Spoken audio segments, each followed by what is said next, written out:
Hello students. ये जो video है बहुत ही इंटरेस्टिंग टॉपिक पे वीडियो है। जरूर आप लोगों को ये वीडियो बहुत ही पसंद आएगी। ठीक है, डिफरेंस के ऊपर वीडियो तो है, बट ये बहुत ही ज्यादा इंटरेस्टिंग टॉपिक के ऊपर वीडियो है। किसके ऊपर है? Difference between mass and weight, जिसके लिए मैं भी बहुत ही ज्यादा कंफ्यूज था जब मैं अपनी प्रीवियस क्लासेस में था, मतलब कि 9 10 11 12 में, तो बहुत ज्यादा कंफ्यूज होता था कि वेट और मास में डिफरेंस क्या है। तो मैं आज वीडियो आपके लिए लाया हूं जिसमें आपको मैं पूरी तरीके से क्लियर कर दूंगा कि क्या डिफरेंस है और दोनों में डिफरेंस क्या क्या है।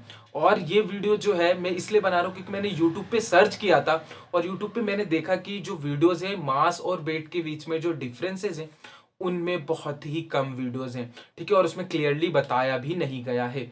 तो वीडियो को हम शुरू करते हैं। तो सबसे पहले मैं यहाँ पे लिख लेता हूँ क्या? मास। ठीक है, और उसके बाद सेकंड नंबर पे यहाँ पे लिख लेता हूँ वेट। ठीक है, तो अब देखते हैं दोनों के बीच में डिफरेंस। तो सबसे पहले आपको यह समझना होगा कि मास क्या होता है और वेट क्या होता है। ठीक है, तो मास क्या होता है कि किसी भी सब्सटेंस के कितना मैटर है, मतलब कि मैटर है, इसका मतलब आप ये समझिए कि सपोज करते हैं कि मैंने ये पेन लिया। ठीक है ना? अब मैं इसका मास जो है वो फिक्स होगा इस पेन का। बट अगर मैं इसी पेन को मून पे लेके चला जाऊं तो वहां पे क्या होगा? ये पेन जो है वेट इसका लाइट हो जाएगा, बट इसका मास जो है जो इसके अंदर मैटर प्रेजेंट है, जो इसके अंदर मॉलिक्यूल से एटम है, वो तो कम होंगे नहीं। तो मास जो है हमारा क्या होता है? मैटर के ऊपर डिपेंड करता है, बट वेट जो है हमारा सेंटर ऑफ ग्रेविटी के ऊपर डिपेंड करता है कि कहां पे कितनी ज्यादा ग्रेविटी है। तो सबसे पहला डिफरेंस यही है, इनकी डेफिनेशंस। ठीक है, तो सबसे पहले इनकी डेफिनेशन लिखता हूं, उसके बाद मैं इनके बीच में ऐसे ऐसे डिफरेंस आपको बहुत इजी इजी बताने वाला हूं। ठीक है, तो शुरू करते हैं। The mass of the body is quantity of matter present in it.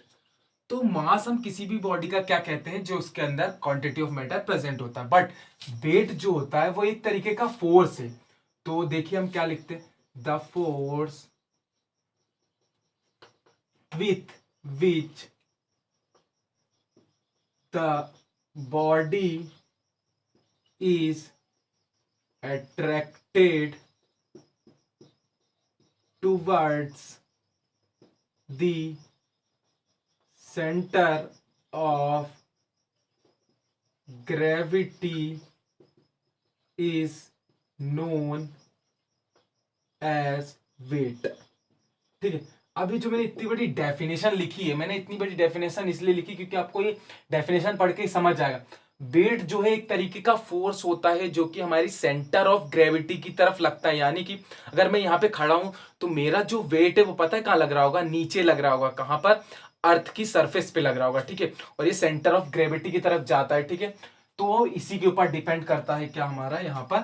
Wait और ये मास। तो आपको अगर डेफिनेशन क्लियर हो गई होगी तो इससे दो तीन चीजें मैं आपको और बता सकता हूं। ठीक है, अब दूसरे नंबर का डिफरेंस आप लिखने से पहले आपको समझना पड़ेगा।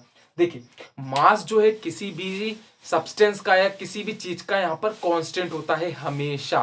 बट जो वेट है वो प्लेस टू प्लेस चेंज होता जाता है। आप कैसे इसका एक प्रूव भी कर सकते हैं? हम सबसे पहले इसका फॉर्मूला लिखते हैं और इसका फॉर्मूला लिखते हैं, फिर फॉर्मूले के बेसिस पे हम क्या कर सकते हैं कि प्रूव कर सकते हैं। ठीक है, और ये कैसे प्रूव कर सकते हैं? देखिए, आपको पता है according to second law of motion, वहां पर आपने देखा होगा F is equals to M A. तो मैं m को क्या लिख सकता हूं? F by A.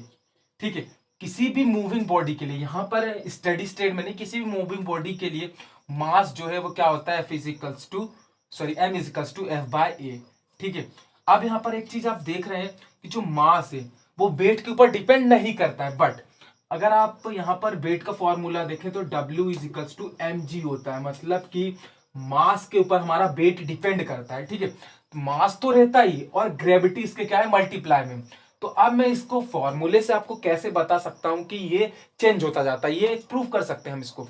सपोज करते हैं हमारे अर्थ की ग्रेविटी 9.8 है और 1.6 किसकी है? हमारी मीटर पर सेकेंड स्क्वायर। ठीक है, तो ये इसकी यूनिट होती है किसकी? ग्रेविटी की। ये देखिए इस तरीके से लिख सकते हैं।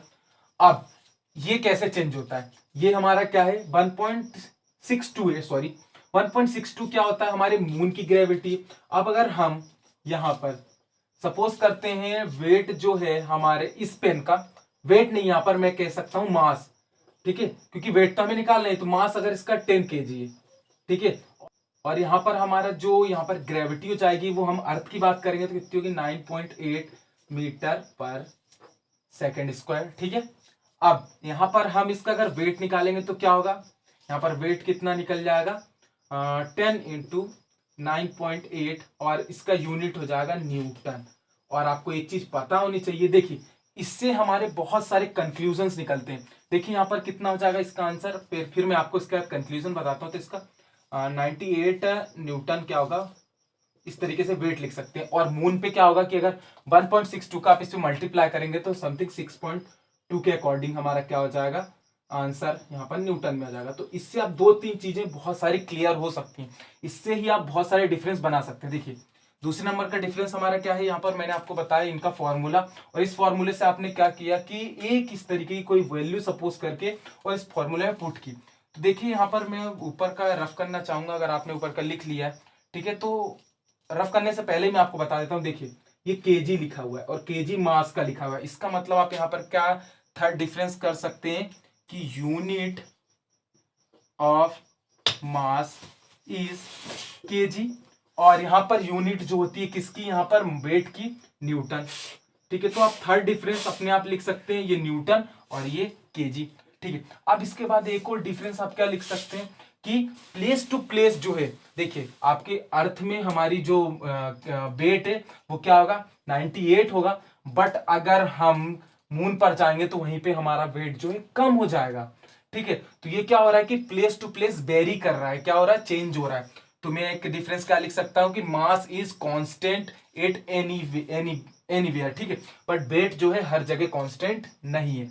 तो एक डिफरेंस आप ये खुद से लिख सकते हैं, ठीक है। और एक डिफरेंस बताऊं तो जो मास है, देखिए अब मैंने कहा कांस्टेंट है, तो इसको आप कैसे प्रूफ कर सकते हैं कि कांस्टेंट है, जैसे कि अगर आप स्पेस में हैं, ठीक है, आप किसी भी प्लेनेट के ऊपर नहीं है, आप स्पेस में है, तो स्पेस में क्या होता है, ऑलवेज वेट जो है 0 होता है, ये एक डिफरेंस है, और ये डज नॉट चेंज। अगर इस पेन का मैंने वेट 10 kg लिया है, तो चाहे स्पेस में हो चाहे कहीं पर भी हो, इसका जो मास है वो 10 kg ही होगा, बट स्पेस में क्या होगा, 0 हो जाएगा वेट, लेकिन जब मून पे जाओगे तो ये हो जाएगा, और अगर आप हमारे अर्थ पे रहोगे तो ये हो जाएगा, बट अगर दूसरे प्लेनेट पे रहोगे तो ये वेरी करता जाएगा। तो आई होप आपको ये वीडियो अच्छे से समझ में आई होगी, और अगर आपको ये वीडियो अच्छे से समझ में आई है तो हमारे चैनल को लाइक करिए और सब्सक्राइब करिए, साथ ही बेल आइकन को प्रेस कीजिए ताकि ऐसी वीडियोस आपको मिलती रहे। तो मिलते हैं और किसी नेक्स्ट वीडियो के साथ। Make easy learn easy.